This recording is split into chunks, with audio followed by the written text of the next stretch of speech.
Good evening my dear students.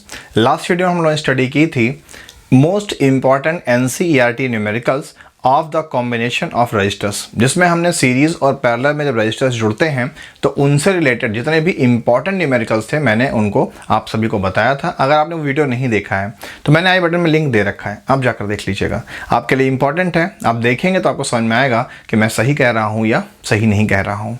और आज के इस टॉपिक में हम टच करेंगे हीटिंग इफेक्ट को। आपने देखा होगा कि कभी भी अगर हम किसी हीटर को इलेक्ट्रिक करंट देते हैं तो वो लाल हो जाता है। कभी भी अगर हम किसी टंगस्टन में कुछ लाइट देते हैं तो वो भी लाल हो जाता है। कभी भी किसी कॉपर को देते हैं तो वो स्पिन करने लगता है। तो कोई भी कंडक्टर जब भी करंट को पाता है तो उसके अंदर एक हीटिंग फिनोमिना डेवलप हो जाती है और करंट कई तरह के फिनोमिना को किसी सर्किट में डेवलप करता है।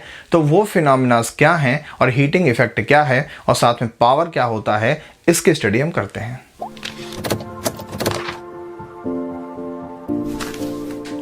तो अगर heating effect of electric circuit की बात की जाए,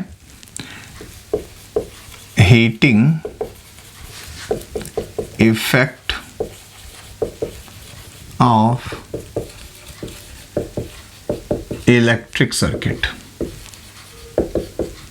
यानी किसी भी इलेक्ट्रिक सर्किट में अगर हम हीटिंग फिनोमिना की बात करें तो जब भी हम किसी कंडक्टर को क्या देते हैं कि हीट देते हैं, किसी भी कंडक्टर को हीट देते हैं, चाहे कॉपर हो, एल्युमिनियम हो, सिल्वर हो, गोल्ड हो, किसी को भी हम हीट देते हैं तो उसमें तीन तरह के फिनोमिना डेवलप होते हैं। पहला होता है हीटिंग इफेक्ट, यानी पहले उसके अंदर डेवलप होता है क्या, हीटिंग इफेक्ट। दूसरा डेवलप होता है उसके अंदर मैग्नेटिक इफेक्ट, MAG होना चाहिए, मैग्नेटिक इफेक्ट। और तीसरा होता है उसके अंदर केमिकल इफेक्ट। तो ये सारे इफेक्ट वन बाय वन हम लोग फिजिक्स के आगे के लेसन्स में स्टडी करेंगे, लेकिन आज के इस लेसन में हम स्टडी करेंगे किसकी, हीटिंग इफेक्ट की। कि जब भी किसी कंडक्टर को हम हीट देते हैं तो कोई भी कंडक्टर को करंट देते हैं तो उसके अंदर हीटिंग कहाँ से पैदा हो जाती है। आपने देखा होगा अगर आप मोबाइल चलाते हो, जैसे मोबाइल ऑन करते हो तो मोबाइल को क्या मिलना शुरू हो जाता है, बैटरी से करंट मिलना शुरू हो जाता है और मोबाइल आपका क्या होता जाता है, हीट होता जाता है। तो क्वेश्चन बनता है क्यों।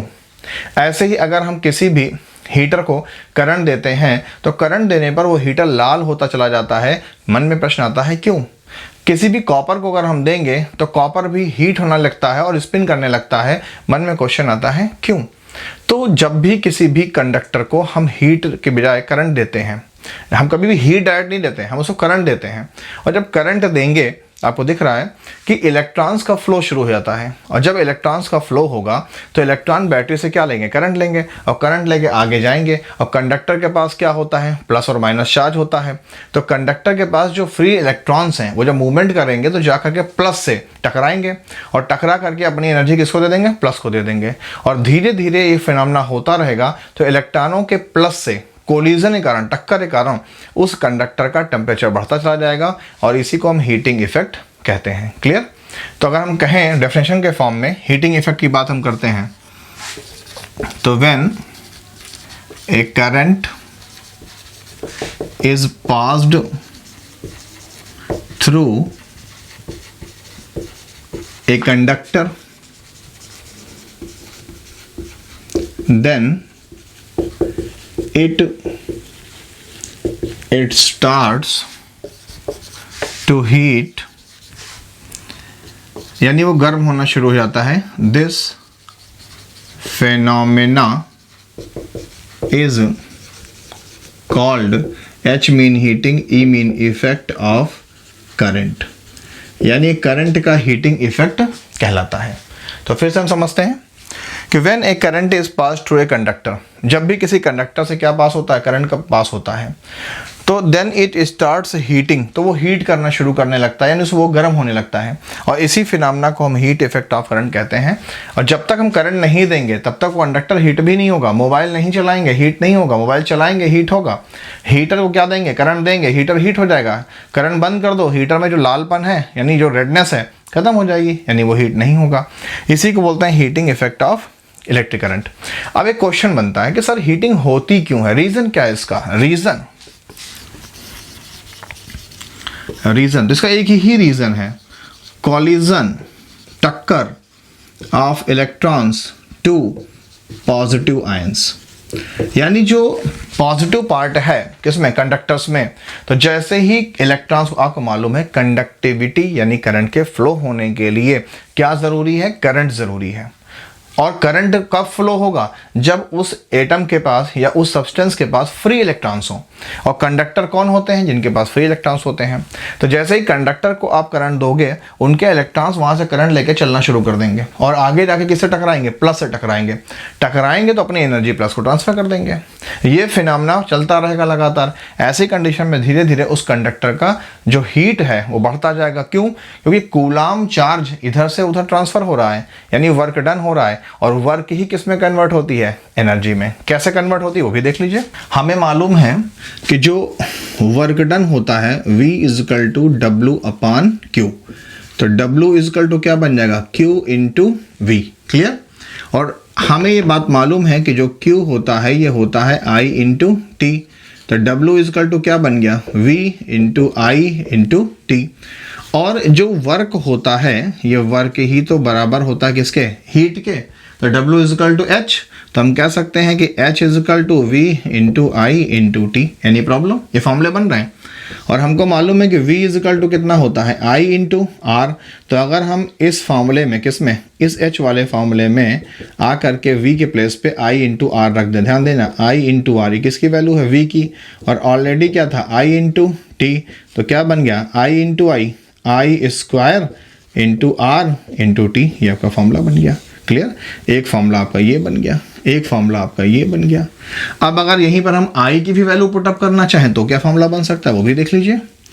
I is equal to V upon R, तो H इजकल टू क्या लिखा हुआ, I स्क्वायर, तो यानी V upon R into V upon R। ये किसकी वैल्यू हो गई, I स्क्वायर की। और क्या था, R था और T था, R से R कैंसिल हो गया। फॉर्मूला क्या बन गया, H is equal to V into V square into क्या है T अपान में क्या है R। एक फॉर्मूला ये भी बन गया। ये सारे फॉर्मूले आपको लर्न रखने हैं। क्लियर। तो फिर से रिपीट करते हैं। कोई भी कंडक्टर वो होते हैं जिनके पास फ्री इलेक्ट्रॉन्स होते हैं। आप मेटल्स का भी नाम ले सकते हो। और कोई भी कंडक्टर में कंडक्टिविटी तभी होती है जब फ्री इलेक्ट्रॉन्स बैटरी से करंट लेकर के आगे की ओर मूव करें। तो जब इलेक्ट्रॉन्स को बैटरी से क्या मिलेगा, करंट मिलेगा, तो वो आगे बढ़ेंगे। आगे जाकर के जो पॉजिटिव आयंस हैं उनसे टकराएंगे, कोलिजन करेंगे। और कोलिजन करने से क्या होगा, अपनी एनर्जी उनको ट्रांसफर कर देंगे। ऐसी कंडीशन में उस कंडक्टर का टेम्परेचर धीरे धीरे बढ़ता चला जाएगा और वो कंडक्टर कैसा हो जाएगा, हीट हो जाएगा। इसी को हीटिंग इफेक्ट या heating phenomena of the current कहते हैं।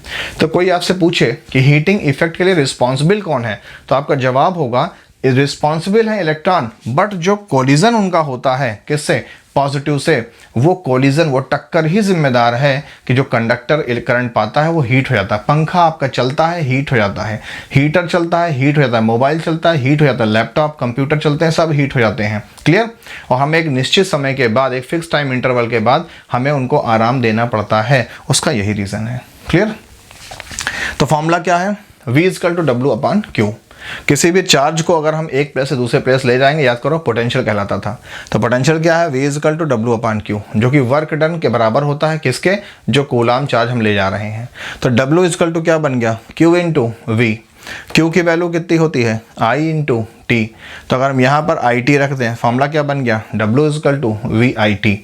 V की वैल्यू होती है कितनी, अब ध्यान देना, W को हम हीट भी कह सकते हैं। तो चाहे W लिखो चाहे H लिखो, तो H इजकल टू क्या बन गया, VIT। और V की वैल्यू कितनी होती है, I इंटू R, ओम के रूल से। और तो अगर हम यहाँ पर इस फॉर्मूले में V के प्लेस पे IR रखें तो 2 बार I हो जाएगा, तो I square into R T बन जाएगा। क्लियर। और अगर हमें मालूम है कि I इजकल टू कितना होता है, V बाई R, तो हम इस I स्क्वायर के प्लेस पे अगर V की वैल्यू रख दें तो फॉर्मूला क्या बन जाएगा, V स्क्वायर T अपान R। तो ये हो गया हीटिंग इफेक्ट के न्यूमेरिकल्स। अब हम बात करते हैं जूल्स लॉ ऑफ हीटिंग, जो आपके लिए इंपॉर्टेंट है। तो जूल्स लॉ ऑफ हीटिंग की अगर हम बात करें, ये इंपॉर्टेंट है, आपसे पूछा जाता है, इसको प्लीज़ आप लर्न जरूर कर लीजिएगा। तो जूल्स लॉ ऑफ हीटिंग, जिसको आप जूल्स हीटिंग लॉ भी कहते हैं। तो जूल्स का जो हीटिंग लॉ है वो डिपेंड करता है, जो फॉर्मूला मैंने अभी आपको बताया था। क्या बताया था मैंने आपको, मैंने बताया था H is equal to I square R into T। ये है हीट का फॉर्मूला। तो according to this rule, first law, FIRST, first law. पहला नियम ये कहता है, क्या कहता है ध्यान दीजिएगा, the heat produced is directly proportional to the square of current।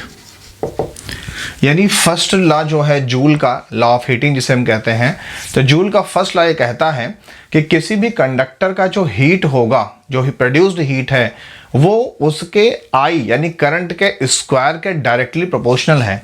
Mean H is directly proportional to the I square, यानी उस सर्किट में जितना ज़्यादा करंट बढ़ेगा उतना ही ज़्यादा हीटिंग शुरू होगी, हीटिंग होती जाएगी। जितना करंट कम होता जाएगा हीटिंग उतनी लो होती जाएगी। आपने देखा भी है कि अगर हम अपने कंप्यूटर में मोबाइल या फ़ैन चलाते हैं, जितनी देर वो चलता है वो हीट होता जाता है, कुछ देर बंद कर देते हैं, धीरे धीरे ठंडा होता जाता है। तो H is directly proportional to the I square. Hindi में हीट यानी ऊष्मा अनुक्रमानुपाती होती है धारा के प्रवाह की। जितनी धारा बहेगी उतना ज़्यादा वो कंडक्टर हीट होता जाएगा। रूल नंबर 2 ये कहता है, इसको हम सेकेंड लॉ कहते हैं, heat is directly proportional to resistance, यानी H is directly proportional to R। यानी किसी भी कंडक्टर में करंट का फ्लो होने पर कितनी हीट डेवलप होगी ये डिपेंड करता है कि उस कंडक्टर का रेजिस्टेंस कितना है। जैसे जैसे उसका रेजिस्टेंस बढ़ता जाएगा उस कंडक्टर में हीट बढ़ती जाएगी, प्रतिरोध बढ़ेगा, ऊष्मा बढ़ेगी। क्यों? क्योंकि करंट के फ्लो का यानी करंट के बहने का क्या होगा, अपोज होगा, और जब अपोज होगा तो सर्किट में लड़ाई शुरू हो जाएगी, और लड़ाई होने पे क्या बढ़ेगी, गर्मी बढ़ेगी सर्किट की। अगर आप इस भाषा में समझ सकते हैं तो इस भाषा में समझ लीजिए। तो किसी भी सर्किट में कितना हीट प्रोड्यूस होगा ये डिपेंड करता है, डायरेक्ट डिपेंड करता है किस पर, उस सर्किट के रेजिस्टेंस पर या उस कंडक्टर के रेजिस्टेंस पर। यह था आपका सेकेंड लॉ। और third law, according to this law heat produced यानी करंट के फ्लो होने से जो गर्मी प्रोड्यूस होगी is directly proportional to the time interval. यानी कि जो हीट है डायरेक्ट डिपेंड किस पे करेगी, टाइम पर। जितनी देर तक आप करंट डालेंगे उस कंडक्टर में उतनी देर तक वो हीट होता रहेगा और हीट होता जाएगा। करंट डालना आप बंद कर देंगे उसका क्या होगा, हीटिंग बंद हो जाएगी। तो टाइम क्या है, मतलब जितने टाइम तक करंट इंटेंस होगा किसमें, कंडक्टर में, वो कंडक्टर हीट होता रहेगा। करंट का फ्लो बंद हो जाएगा यानी किसी टाइम पर करंट जीरो हो जाएगा तो हीटिंग भी जीरो हो जाएगी। तो अगर हम इन तीनों रूल्स को आपस में मिला दें तो ध्यान दीजिएगा, H प्रोपोर्शनल टू क्या है ये, I square into R into T. अगर हम यहाँ से प्रोपोर्शनल का साइन हटा दें तो एक कांस्टेंट आ जाएगा K, और फॉर्मूला क्या हो गया, आई स्क्वायर आर इंटू टी। तो जो हमारे रट्टू तोताज हैं, तो रट्टू तोताज के लिए ये first rule, second rule, third rule है। और जो रट्टू तोता नहीं है, समझदार बच्चे हैं जो समझते हैं, वो सिर्फ फॉर्मूला लर्न कर लें। देखो फॉर्मूला क्या कह रहा है, H is equal to I square into R into T. इसी से रूल बना लो क्या, फर्स्ट टाइम कि the heat produce is directly proportional to the square of current. Number 2, the heat produce is directly proportional to the resistance of the circuit. Number 3, the heat produced is directly proportional to time of current flowing in the circuit. Hindi में किसी भी चालक में कितनी ऊष्मा उत्पन्न होगी current के डालने से वो डिपेंड करेगी करंट के स्क्वायर पर, ठीक, और वो हीट डिपेंड करेगी उसके रेजिस्टेंस पर, और वो हीट डिपेंड करेगी कितने टाइम तक के लिए आपने उस कंडक्टर में करंट को डाला है। क्लियर? तो ये था आपका जूल्स लॉ ऑफ हीटिंग जो आपके लिए इंपॉर्टेंट है, तैयार ज़रूर कर लीजिएगा। और अब हम समझते हैं कि किसी भी सर्किट का पावर क्या होता है। तो अगर हम इलेक्ट्रिक पावर की बात करें, ये इंपॉर्टेंट है, इससे रिलेटेड न्यूमेरिकल आपसे बहुत पूछे जाते हैं। तो इलेक्ट्रिक पावर क्या होता है, क्लियर?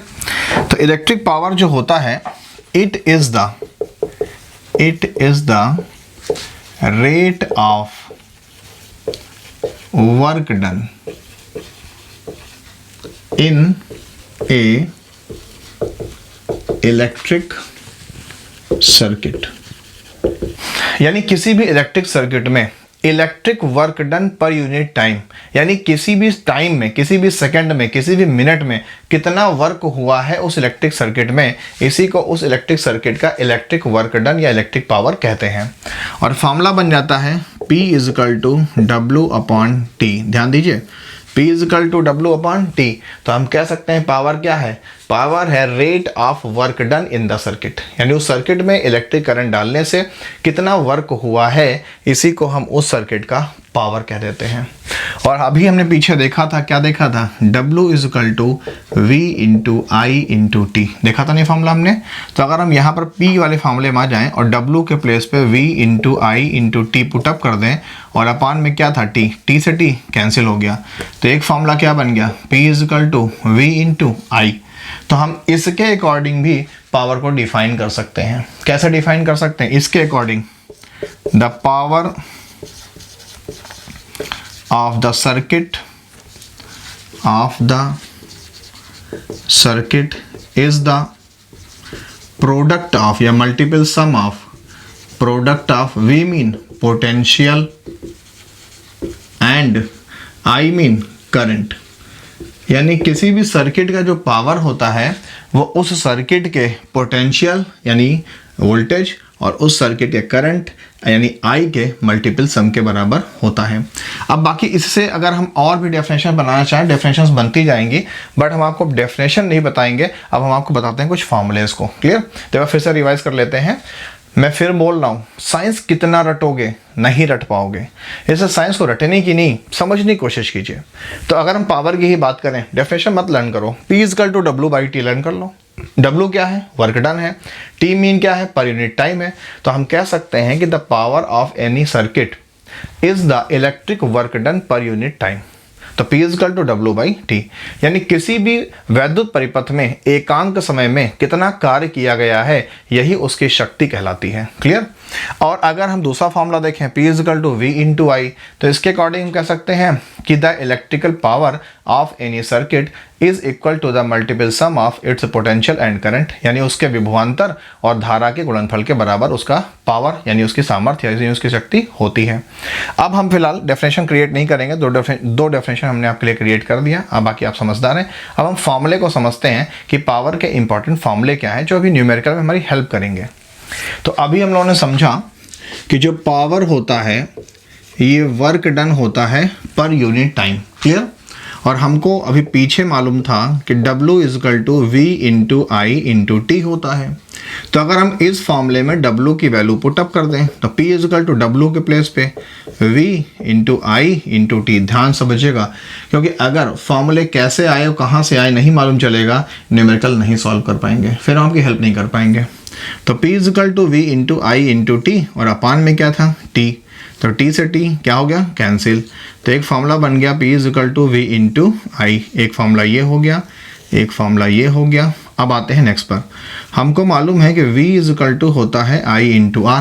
किसका रूल है ये? ओम्स का रूल है।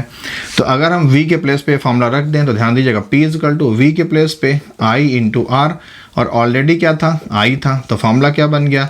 P is equal to I into I square into R। Clear? फिर हमको मालूम है ओम के ही रूल से, क्या? I is equal to V upon R।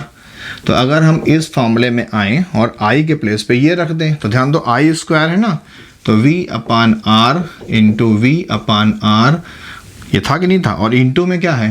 Capital R है। तो एक R से एक R क्या हो गया? कैंसिल हो गया। तो P is equal to V into V क्या हो गया? V स्क्वायर, अपान में क्या है? R। एक फॉर्मूला आपका ये हो गया। ऐसे हम और भी फॉर्मूले क्रिएट कर सकते हैं, मगर आपके लिए इतने ही फॉर्मूले इंपॉर्टेंट हैं जो आपके सारे न्यूमेरिकल्स को लगभग सॉल्व कर देंगे। तो एक बार जल्दी से रिवाइज कर लेते हैं। आपको मालूम है पावर क्या है? Work done per unit time है, P is equal to W/T। W की वैल्यू कितनी होती है? VIT। इस VIT को लाके यहाँ रख दो, फॉर्मूला बन गया P is equal to VIT upon T। T से T कैंसिल हो गया, तो फॉर्मूला क्या हो गया? P is equal to V into I। इस फॉर्मूले का यूज़ बहुत होगा, अभी आगे देखिएगा आप। फिर हमें मालूम है ओम्स के रूल से V is equal to I into R। तो अगर हम IR यहाँ पे ला के रख दें, तो बन जाएगा I स्क्वायर इंटू R। फिर ओम के रूल से हमको मालूम है I is equal to V by R। तो ऐसी कंडीशन में V के प्लेस पे ये वैल्यू ला के पुटअप करिए, आई के प्लेस पे, इस आई स्क्वायर के प्लेस पे वी बाई आर पुटअप करिए, तो V by R into V by R, ये आई स्क्वायर की वैल्यू हो गई, और इंटू आर था, आर से एक आर कैंसिल हो गया, क्या बचा वी स्क्वायर अपान आर। तो ये सारे आपके फॉर्मूले हो गए। क्लियर। अब अगर हम बात करते हैं किसकी, यूनिट की, कि जो हमारा पावर होता है इसका यूनिट क्या है, तो इसका यूनिट है वाट। क्लियर। दूसरा यूनिट होता है के डब्ल्यू, के डब्ल्यू को बोलते हैं किलो वाट, और किलो वाट में होता है 1000 वाट। तीसरा होता सबसे बड़ा यूनिट होता है के डब्ल्यू एच, के डब्ल्यू एच को हम यूनिट भी बोलते हैं, इसी से आपकी बिजली मेज़र होती है कि आपके मीटर में कितना यूनिट बिजली खर्च हुआ है। क्लियर। अभी इसको हम समझेंगे आगे। तो 1 यूनिट क्या होगा, तो किलो में कितने वाट होते हैं, 1000 होते हैं। क्लियर। और आवर में कितना होता है, 60 मिनट होते हैं, और 1 मिनट में कितने सेकंड होते हैं, 60 सेकंड होते हैं। तो 6 और 6 36 इंटू 10 पावर 1 0 2 0 3 4 5 10 पावर 5 क्या बन गया, ये आपका के डब्ल्यू एच बन गया। क्लियर। तो 1 K W H is equal to 36 into 10 power 5 watt hour. Clear. या वाट सेकंड भी कह सकते हो आप इसको, क्योंकि हमने 100 सेकंड में कन्वर्ट कर दिया है। और हमारे घरों में जो बिजली का कंजम्पशन, इलेक्ट्रिकल कंजम्पशन जो काउंट होता है मीटर की रीडिंग से, वो इसी फार्मूले से होता है। क्लियर। फार्मूला अभी हम आगे समझेंगे। ये है के डब्ल्यू एच यूनिट। ये तो बड़े यूनिट्स आपके हो गए। तो याद रखिएगा कहीं भी के डब्ल्यू हो तो के डब्ल्यू इज इक्वल टू कितना, 1000 वाट। और एक चीज़ आपसे बहुत पूछा जाता है, वो भी यहाँ पर मोस्ट इम्पॉर्टेंट में नोट कर लीजिएगा, आपके बोर्ड में 100% पूछा जाएगा कि 1 HP क्या होता है। तो HP होता है हार्स पावर। हमें मालूम है कि हम इस बात को मानते हैं कि नेचर ने घोड़े को बहुत ज़्यादा पावर दे रखी है, तो हम मशीन की भी पावर को हार्स पावर में मेज़र करते हैं और उसको हम HP से शो करते हैं। बाइक हो, मोटरसाइकिल हो, कार हो, इन सब के पावर को HP में ही मेज़र करते हैं। तो आपसे पूछा जाता है कि 1 हार्स पावर में कितना पावर होता है, तो 1 horse power is equal to 746 watt. ये आपको याद रखना है, मोस्ट इंपॉर्टेंट है। यानी 1 हार्स पावर में 746 वाट होते हैं। हार्स पावर को हिंदी में अश्व शक्ति भी कहते हैं। अब लास्टली हम समझते हैं कि हमारे घरों में जो किसी भी इक्विपमेंट को लगने से इलेक्ट्रिक का कंजम्पशन होता है, उसके अकॉर्डिंग बिल को कैलकुलेट कैसे करते हैं। तो जो हमारे घरों में, जब आपने देखा होगा मीटर रीडर आता है, मीटर को देखता है, रीडिंग नोट करके चला जाता है। तो जो वो रीडिंग नोट करता है वो चेक करता है कि आपके मीटर में kWh एक महीने में कितना दिखा रहा है, यानी किलो वाट आवर। हर घंटे में आपके घर में कितनी बिजली खर्च हो रही है, और इसी को हम बोलते हैं सरल भाषा में यूनिट। कभी अगर आपने अपनी इलेक्ट्रिसिटी का बिल देखा हो तो उस पर लिखा होता है क्या, इतने यूनिट बिजली आपने कंज्यूम की है, और गवर्नमेंट के एक रेट होता है। मान लीजिए एग्जांपल के फॉर्म में तो आपके मीटर शो कर रहा है कि आपने एक महीने में 40 यानी 40 kWh यानी यूनिट बिजली को आपने कंज्यूम किया, इलेक्ट्रिक को आपने कंज्यूम किया है। और गवर्नमेंट ने रेट डिसाइड कर रखा है कि एक यूनिट का जो बिल है वो 5 रुपये है। तो आपने कितने यूनिट कंज्यूम किया, 40 यूनिट, तो 40 इंटू 5 इज इक्वल टू 200 रुपये आपका बिल बन जाएगा। ऐसे आपके बिल, इलेक्ट्रिक बिल काउंट होते हैं जो आपके घरों में टीवी, फ्रिज, एसी, कूलर चलता है उसका बिल। तो मीटर रीडिंग ऐसे ही होती है। तो निकालते कैसे हैं, तो निकालने का फॉर्मूला है, एक फॉर्मूला तो ये है H is equal to I square R into T. लेकिन ये फार्मूला अच्छा फार्मूला है, लेकिन आसान फार्मूला एक होता है P is equal to W upon T, इससे भी निकाल सकते हो। लेकिन सबसे आसान तरीका हम आपको बताते हैं कि यूनिट बोलो और चाहे kWh बोलो is equal to number of equipment, कितने इक्विपमेंट हैं, इनटू पावर यानी उन इक्विपमेंट का पावर कितना है, इनटू आवर यानी वो इक्विपमेंट कितने घंटे डेली चलते हैं, इनटू कितने दिन का आप बिल निकालना चाह रहे हो, यानी कितने दिन में आप चेक करना चाह रहे हो कितने यूनिट खर्च हो रहा है, और अपान 1000। इतना आप निकाल लोगे आपका यूनिट आ जाएगा। और गवर्नमेंट ने जितने बिल बना रखा है एक यूनिट का इतना बिल, उससे मल्टीप्लाई कर लोगे आपका आंसर आ जाएगा। क्लियर।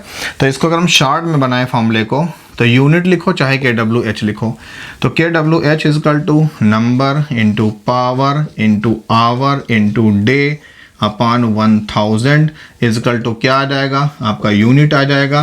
तो अगर हमको बिल निकालना है कितना बिल बना, तो बिल बराबर यूनिट इंटू जो भी कास्ट है, जितनी भी कास्ट गवर्नमेंट ने रख रखी है कि एक यूनिट बिजली का कास्ट 5 रुपया, 6 रुपया, 7 रुपया जो भी है, उससे मल्टीप्लाई कर लीजिएगा, आपका आंसर आ जाएगा। फॉर्मूला आप लर्न कर लीजिएगा। इसका अभी जब मैं आपको न्यूमेरिकल बताऊंगा नेक्स्ट वीडियो में तो ये फॉर्मूला भी आपका क्लियर हो जाएगा। क्लियर?